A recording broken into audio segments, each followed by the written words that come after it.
Hi guys, this is Ratchet's and we are playing Criminal Case Conspiracy Case 16 Buzzkill. Let's on chapter 3, and I actually forgot what was the cliffhanger at the end of the chapter 2. I'm looking for you. We just had a warrant for breaking at the Beckett's Bumblebee's workshop. Alright, who's breaking in? Somebody's tampering with one of our crises? Continue to go stop them. Maybe he's trying to destroy evidence. What the? Don't throw it at me! Alright, you didn't. That's good for you. Miss Wood, stop right there! Just what do you think you're doing? I'm trashing this place, that's what. And you can't stop me. Think again, we're gonna have a talk, Miss Woods. Okay, maybe she did hate the victim. I think that's why she's doing it. Maybe it's... Well, people break things so they can reduce their stress, so... Let's see what are you angry about. Miss Woods, I spoke to you earlier, you were signing Beckett's praises. You were singing praises. Wow, singing praises. How did I say it? Well, yet here you are trashing his workshop. I'd have done it before if I could. When I heard Beckett was dead, I knew I had to make sure that his company didn't live on. The company whose products you claim to swear by. I was too scared to tell you before in case you thought that I killed Beckett, but one day I was rushed to the hospital and diagnosed with mercury poisoning. It got so weak I couldn't even hold a pencil for my coloring book, let alone ride my bike. And I'm sure it was because of Beckett's products. You think Beckett's products poisoned you? Do we have proof? All the tests came back negative, but I know the mercury came from his products, I'm sure of it. Beckett's Bumblebees must be shut down for good. Let's hope you didn't decide the first step to shutting the company down was killing its founder. We're going to take another look around. You better pray you didn't damage any evidence. Just hope you didn't.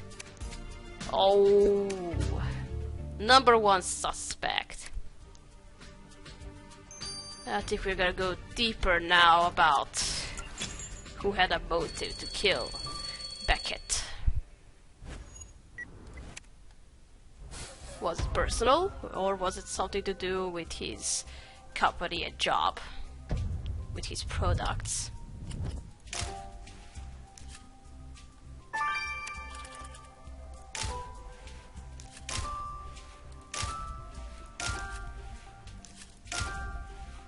Well, I need his phone. Or am I just gonna listen to the last phone call? Yeah, that phone looks like it belongs back in the 80s. Well, yeah, I can't believe they are using it still. What is it with these kids getting nostalgia for things that existed before they were even born? You're right. This one seems to have an answering machine built in. Can you crack the code, Katrina? As for those pieces of paper, putting it back together might just give us the breakthrough we need. Okay.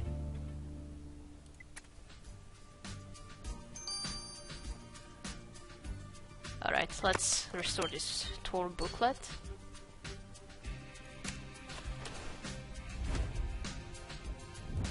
And I'm also gonna need to dust it. Oh! Romantic coupons for lovey-dovey. Oh! For one of our suspects. This booklet says romantic coupons for lovey-doveys. This must be those cheesy things where you promise to do stuff for your partner, like serving them breakfast in bed.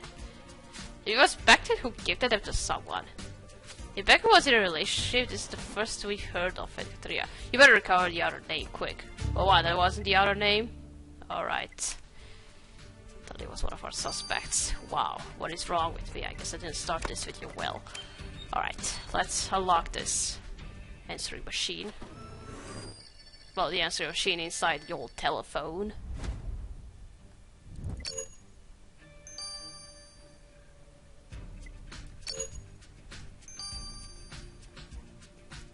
No.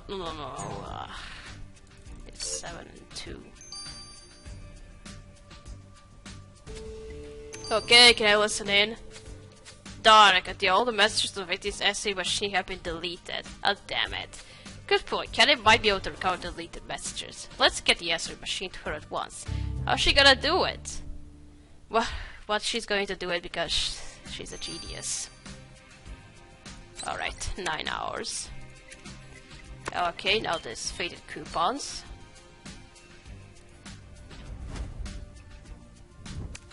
To my lovely dough is I dusted it. What else do I need? Oh. Oh, this one. This letter. This sentence on a bow. Kadiri's romantic proposal given by our victim to none other than Prisha Chandra. When we questioned her earlier, she said that their relationship was purely professional. But clearly Prisha was lying. Let's ask her why. Well, why not? But let's see why she lied. Miss Chandra, why did you fail to mention that you and Beckett were a couple when we spoke to you earlier? Because we were, and Beckett and I slept together one time, and that was the end of it. Or at least it should have been. Instead, he got it into his head that we should be a real couple. I told him that I didn't want to mix business with pleasure, but he wouldn't give up. He seemed to think that if he behaved like he was my boyfriend, he could win me over. It became unbearable. His latest thing was those stupid coupons. I refused to accept them, so Beckett snuck them into my bike bag.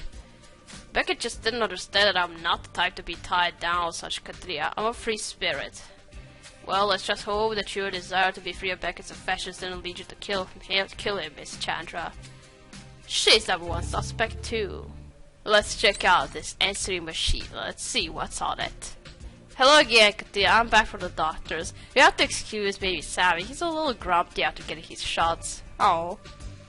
Poor thing. I remember taking God to get his shots all too well. He scrolled at me all day after. But tell us, did you manage to recover the messages from the victim's answering machine? Luckily for you, the messages are stored for up to 24 hours before being permanently deleted.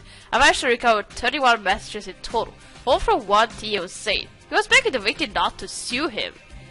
Beckett wanted to sue Theo? What on earth for? The message didn't say, but Mr. Zane sure sounded desperate to smooth things over. Continue, better ask Theo what their dispute was about at once. Oh, why did he want to sue you?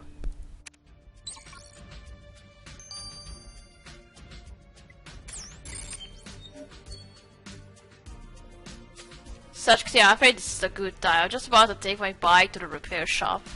I'll have to wait, Mr. Zane. Why did you fail to tell us that Beckett Blanton was about to sue you? How did you find out about that, such Katria? Well, I guess there's no point hiding it from you anymore. Beckett wanted to sue me for negligence. We built an amazing sporting community here at Hustle and Gazo, such Katria. Our customers treat this place like their second home. But some of them forget that they are not at home. Beckett let his belongings on a tenant while he went to grab a coffee and some energy balls. Then he came to me saying his stuff had gone. I asked him if it was possible he just misplaced it and he went mad. He tried to throw my kombucha in my face and said he was going to sue me because I spent more time calling my Call Your Mind book than supervising the cafe. I was so scared I'd lose everything, such Katria. I haven't been able to sleep in days. Oh, he's number one suspect. Well, Katria, some of our suspects have definitely changed their tune about Beckett. Daisy Woods claims the victim's products made her so sick that she had to be hospitalized. While Theo Zane was desperate to stop the victim from launching legal action against him. There's a shortage of suspects with the motive to kill, but who ultimately did the deed, Katria? Good thinking. If we have to catch this kill, we should look for more clues at the scene of the murder. Let's go. And we are right. We are not going back where the beehives are. Please, wear some protection. Because we didn't do it in when we first investigated it. The crime scene.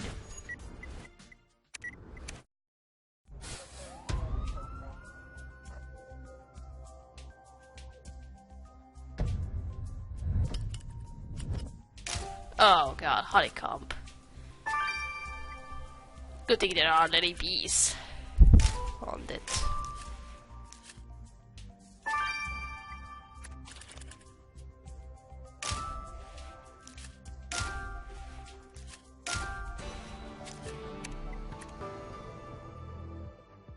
I told you to wear a protection, I said it. It's just me, or there were way more bees buzzing around than there were earlier. Why did you pick that squished honeycomb up? Oh, you're right, his honeycomb must have snapped off the hive, which got broken during Beckett's struggle with his killer. That means those figures clearly must have gotten trapped in the honeycomb during the murder, and with any luck they might have come from our killer. You better grab a sample. If you think a clue might be looking at creative beekeeping equipment, there's not a moment to lose. We need to look through it. Those beasts don't look too happy about us rummaging around, though, Katria. We'd better go back to the station quickly. Well, I told you to wear some protection.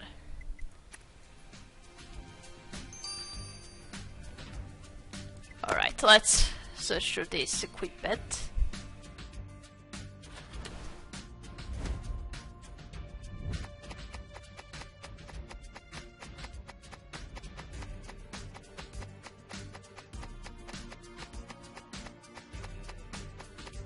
Oh, for fuck's sake, where are you?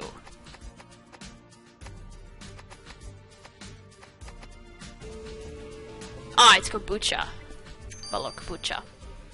Goddamn, I swear I can still hear buzzing in my ears. No, you don't. Well, what's that bottle you found about that beekeeping equipment? Oh, you're right, it's a bottle of kombucha that threw with the tea or killer drinks. If they're locked, this might belong to them. Robert will know for sure. Let's send the ball to him. Okay.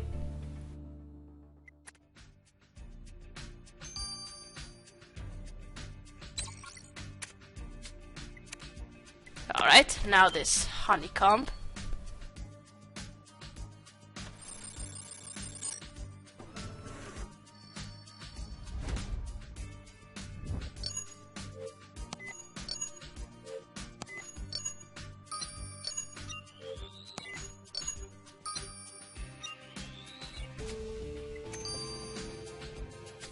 Let's get those musicals for the honeycomb to the lab quick. Okay.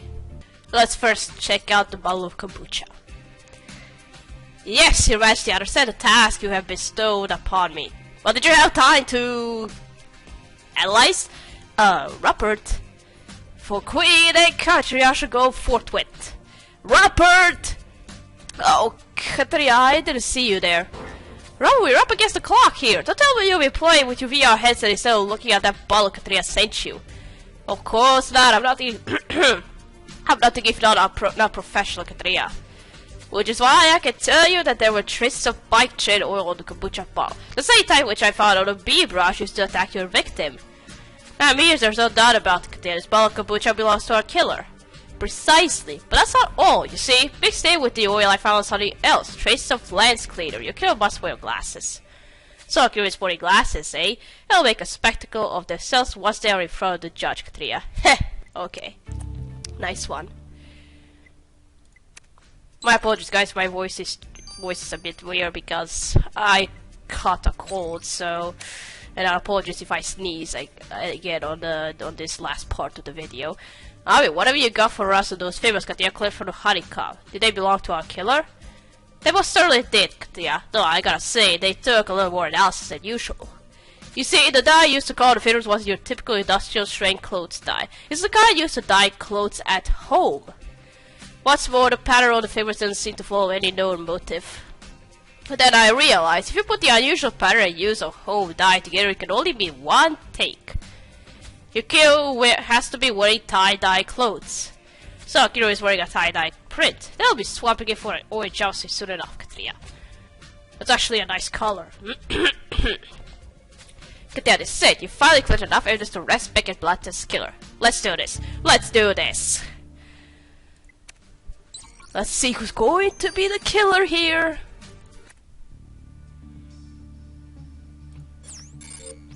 It's not Archibald, and I didn't even suspect it was going to be him. It's not even Theo. His mother is out. Oh, so the color and the headband is matching, right? It doesn't have to be any. It could be any kind of clothes. So, but anyway, it was his business partner. And why did you kill him? What went wrong? Did it have something to do with business or something personal between you? Patricia Chandler, you under arrest for Beckett Blanton's murder. Why did you do it? Because you wanted complete control of the business? Or was it just because Beckett was bothering you after your one-night stand? What are you on about such, Katerina? Beckett and I were a team. I wouldn't have killed him. Yet you did lure him to the room, didn't you? Writing a note with colored pencil was original, I have to say. Note? What note? I only use colored pencils for my Color Your Mind book. Come on, drop the act. We found a brush you used to beat Beckett with. You left your bike oil all over it. Beat Beckett? I wouldn't beat anyone up. Give it up, Prisha. We got everything. You can put your bullet, your lens clear. You made too many mistakes to wriggle out of this. Fine, I did it. I killed him, but it was an accident, Sachikate. You have to believe me. I only sent that note to Becky because I wanted to talk to him, but we argued and I started hitting him. But I hit him too hard. He stumbled and fell straight on that beehive. The bees came swarming out and I panicked. I ran away and left him there. I didn't even know he was dead until you came to question me, Sachikatria. Wait, I don't understand. What did you and Beckett argue about? Well, I might have lied to you when I said I'd only slept with Beckett once. We fooled around from time to time, but it was never anything serious, at least not for me. But one day I realized Beckett had replaced my contraceptive pill with a placebo. Oh! He was so hell-bent on forcing me into a relationship that he was trying to get me pregnant. I was horrified when I realized what he had done. I felt so violated. Beckett took away my right to choose what happened to my body, Sachikatria. I never would have slept with him if I had known what he was doing. Mr. Blatter's actions were despicable indeed, Miss Chandra, and I understand your anger, but I'm afraid we have no choice but to arrest you for killing him. So it was an accident, right? Miss Chandra, you appear before this court charged with the manslaughter of Beckett Blanton. How do you plead? Not guilty, Your Honor. I might have wanted to bring a life into this world, but I didn't mean to take Beckett either. Yes, I see here that the victim hoped tricking you into an unplanned pregnancy would result in a relationship. That must have caused you serious emotional distress indeed. Taking this into account as well as the unpremeditated nature of your actions, this court hereby sentenced you to 5 years in prison with eligibility for parole in 2. Okay, you only got 5 years, so... I'm so sorry for what happened, Your Honor. I truly never wanted to kill him. I'll be happy that you didn't get more years on your prison sentence. Only 5 years, that's okay, because some of the killers I arrest can get a life sentence, or 20 years. But you'll be happy that you have 5. What a tragic case, Katia. I can't imagine how a person could be so desperate to be in a relationship that they trick someone into an unplanned pregnancy. Beckett took away Priscia's freedom to make decisions for herself, reduced her to little more than an object. They expect the older more determined to make sure Carter grows up knowing what a healthy relationship looks like.